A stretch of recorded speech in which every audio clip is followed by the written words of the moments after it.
Michael Church, Crawl Space Ninja. Today, I have a special guest with me. I've got Phil McCoy from our Lexington, Kentucky Crawl Space Ninja branch, and he is the owner operator of that branch. And he joined us. How long have you been with us, Phil? Almost a year. Almost a year, and he's already seen quite a bit going on in these crawl spaces. He's an entrepreneur, and I can let him share a little bit about that with you. But today, we're going to talk about something that happens quite often in crawl spaces, and a lot of people don't know what to do about it, and that is the cat urine odor that occurs inside of crawl spaces. And Phil had a situation with a customer that he got called out to, and I'll let him share all that information. So go ahead and tell us a little bit about yourself, Phil, and Sure. how this guy heard about you and what happened. Sure. Thanks for having me on this morning, Michael.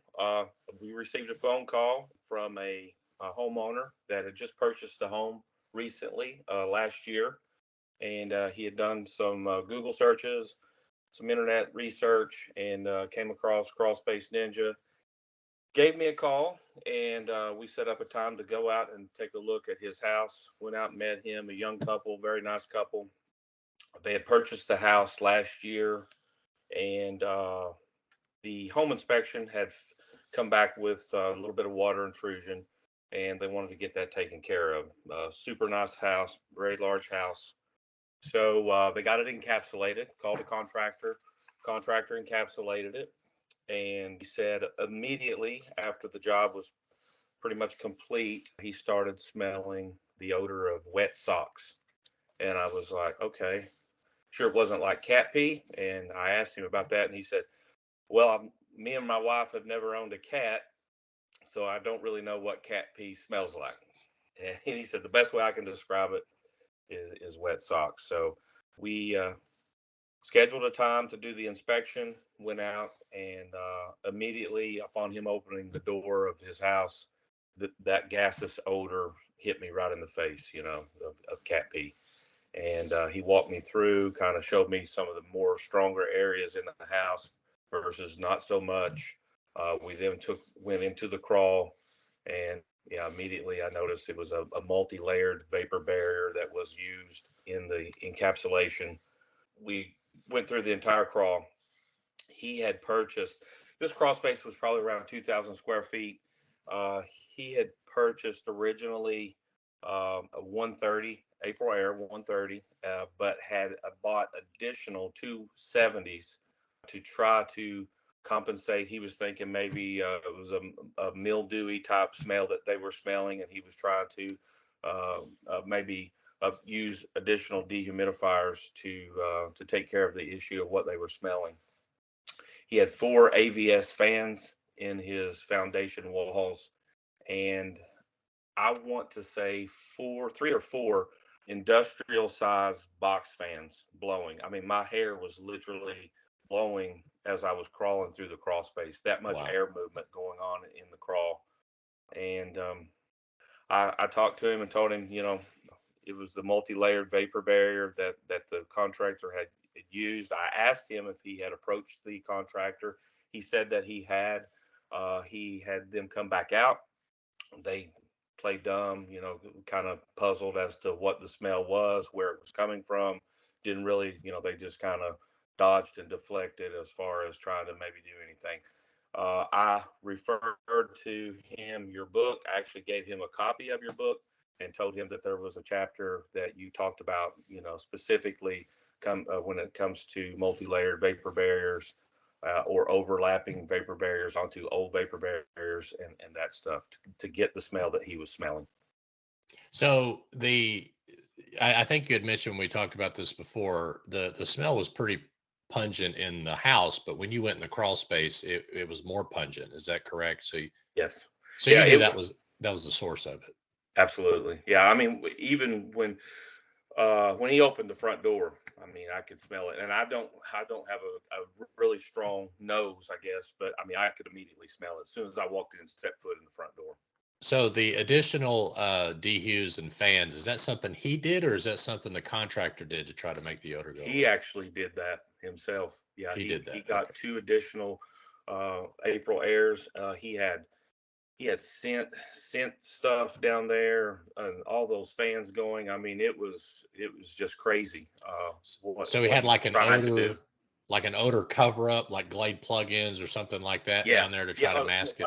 It was a bowl of some kind of air freshener type deal. Several of those scattered throughout the house. So And none of his that wife, helped. no, no, not at all. Not at all, and I told him that we would be more than happy to help him out. He said he was going to go back to the contractor and approach them with the information that I shared with him and see if they would be willing to replace that. It was an over probably 2,000 square foot crawl space, if not larger. So it was a pretty expensive job. I felt terrible for him. He was a younger couple, very nice house, wanted to protect his investment, spend that kind of money, and then to have, a house like he did and to invite people over. And the first thing, that hits you is the odor of cat pee. I mean, it's terrible. So, there's a lot of people out there that don't think that I'm sharing proper information about the source of this cat urine or wet sock smell, but they're always talking about it's coming from soil gases only. And I'm not saying that soil gases can't contribute to odors, but it sounds like he had enough ventilation down there Oh, and cover ups and things like that, that if it was soil gases, it should have been addressed. So it sounds like the only thing that hasn't been done yet was the removal and replacement of the vapor barrier, or at least removing the vapor barrier to ensure that the contractor didn't cover up an old plastic like you mentioned that we talk about in the book. So have you heard from the homeowner to see if the contractor did either of those two things yet? not yet. I have him scheduled to give him a call tomorrow. I did recommend to him about the possibility of the contractor covering up an old existing vapor barriers to go dead center of the crawl and cut you a 6 inch by 6 inch square and just see, and just, take that back up, obviously, but just to find out whether or not, there was an old vapor barrier underneath that one that the contractor installed. So just to be clear, with our viewers, this is a new house that they built. They had it encapsulated. Is that correct? That's correct. They actually purchased the house. They didn't build the house. They just bought it last year. Had it Okay. encapsulated last October. Okay. So up until the encapsulation, there was no hint of that odor. Is that That correct? that is correct. Okay. Because if it was a soil gas problem, right, then you should have smelled it in the crawl space prior Fire. to Yeah. that. Yeah. If you go into your crawl space before encapsulation and it doesn't smell like dirty sock or wet sock or cat urine, and then you go in after the encapsulation and it does smell like it, Yeah. then something the contractor has done has created that issue. Is that Yeah. is that a good way to say it? Absolutely. And he asked me whether or not, I mean, he said, do we have mold? Are we smelling mold? And, I thoroughly inspected his crawl space to try to find some mold growth. Could not find any. His wood was clean, looked very, very good. And no obvious signs of water anywhere coming in on the plastic. He had a sump pump put in, so I think the water management system was working properly and correctly. And, we went down the list of, possible culprits as to why he was getting that smell. And I mean, it's the vapor barrier. It came back as the vapor barrier. Does he have insulation in the subfloor? No. Okay. One of the things I just, we're not, this is all informational, and we're not saying that if you have an odor, it's the vapor barrier. All right. We're trying to give you ideas of what to look for. I had a homeowner a long time ago that smelled what she described as a sour smell in her bathroom. All right. And and I'm kind of like you. I don't have the greatest smeller in the world either. But I could smell something. Smells are kind of, in the nose of the beholder, right? So you could smell an odor and think it smells great, and then I smell it and it make me sick. So, the point is that she said it smelled like a sour smell. And I went into that crawl space and looked for a long time. Finally, I got underneath the toilet and I pulled the insulation down, and there was sewage on top of the insulation from the wax ring. It was really slow, and it got on top of there, and it wasn't fast enough to allow the moisture to get past the insulation. So, just because you smell a sour smell or a wet sock smell or something like that, we're not saying it's the vapor barrier. What we're saying is it could be other things and you need to investigate. So if you have subfloor insulation, pull that subfloor insulation down, see if there's moisture or some kind of gray water or black water being trapped. If you didn't have the odor before encapsulation, but you had it after encapsulation, then ask them how they encapsulated. Did they leave the old plastic down? Did they clean up the debris under the old plastic prior to putting the new plastic down? Is the plastic a reinforced, multi-layer? And what that means is that water, can get between the layers. Okay, so it's all about the moisture, right? If the water gets between the layers of the plastic and can't escape, that water could sour, which could make that wet sock smell that they're describing, Sure. or Yeah. that cat urine smell. So I hope the contractor is willing to do something. But did you let him know what we thought as far as replacement of the vapor barrier? But it sounded like he was trying to get the contractor to do that. Is that right? Yeah, I did. I told him I'd be more than happy, to help him out with, the situation, and that, we stood behind, I told him the story of when I was in training in Knoxville, and Mr. Lakins, when I would do my presentation, I would tell him about the 12 mil vapor barrier plastic that we use.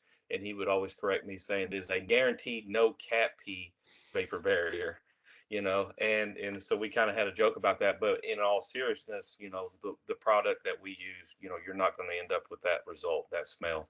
And I let him know that.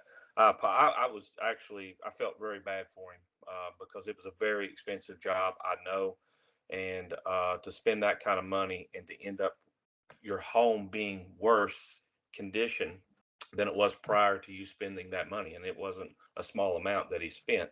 So I gave him a copy of your book, and I told him to, if he has, push back on the contractor to see if they would be willing to replace. But I would just make sure that they do not replace it with that same style of vapor barrier, because you'll end up with the exact same result. Well, and this is pretty, I mean, you hear no cat pee guarantee and haha, that's funny, but it's not funny for them. No. It's now March, it's almost April. So they've been dealing with this since October, Yeah. you know, Yeah. and I don't know that I would want to be in a house with an odor that I couldn't identify that was coming from somewhere. It doesn't matter. I mean, that's a big deal. It's a big deal to have an odor Absolutely. coming up from your crawl space. So if you've got an unexplained odor that is coming up after encapsulation, make sure you look and see if it's a reinforced vapor barrier. Normally it's in a diamond pattern. You'll see these little diamonds in the vapor barrier, and just ask the contractor about it if they've ever heard about it. And we'll see what they can do. But I've not seen a contractor yet that's willing to remove and replace and offer no cat pee guarantee. Have you come across one there in Lexington? No, I have not. No, No. I do have competitors, um, suppliers that have approached me, and I asked for their vapor barrier, and it is that style of vapor barrier. And it's almost, I don't know, it's a blessing, I guess. I just tell them, the vapor barrier, that's not the kind of vapor barrier that we use, and they say, oh no, this one doesn't smell like cat pee, blah blah blah. But I don't know. Well, and not all of them do. I'll just be honest. Just because it's reinforced doesn't mean it's going to smell like cat pee. It's that water getting into it is the problem. If they let it sit outside and it gets rained on or whatever, I've done several videos about how it gets to that level of cat urine. So I'm not saying that every reinforced vapor barrier is going to smell like cat pee, but what makes ours a little unique is that it's a solid plastic, so water can't get into the plastic. That's Hmm. the difference. We're actually using another type of vapor barrier here in Knoxville that we're testing out, and it's doing really well. It's even stronger than the 12 mil that we've been installing, and it's got some great statistics as far as non-puncture and all that kind of stuff. But again, it doesn't have a gap. It doesn't have the ability for water to get trapped inside the plastic. So that's, I think, is the biggest issue that anybody's going to deal with. If it's a multi-layer plastic, if it's glued or thermally sealed together, there's a chance that it could delaminate and then that water get in. And once the water gets in, you can't get it out, right, Phil? I mean, That's just right. what's gonna happen. Absolutely. So, well, when you were telling me about that, I wanted to share it with all of our viewers. And if you all have any questions there in Lexington, Kentucky, make sure you contact Phil and have him come out and check out your crawl space. And Phil, I appreciate you being on, man. I know it's been a while since you got started. This is our first video together, I think, right? Yes, it is. Thanks for having me. All right. Well, you hope all of y'all make it a happy and blessed day, and we'll see you later. Take care.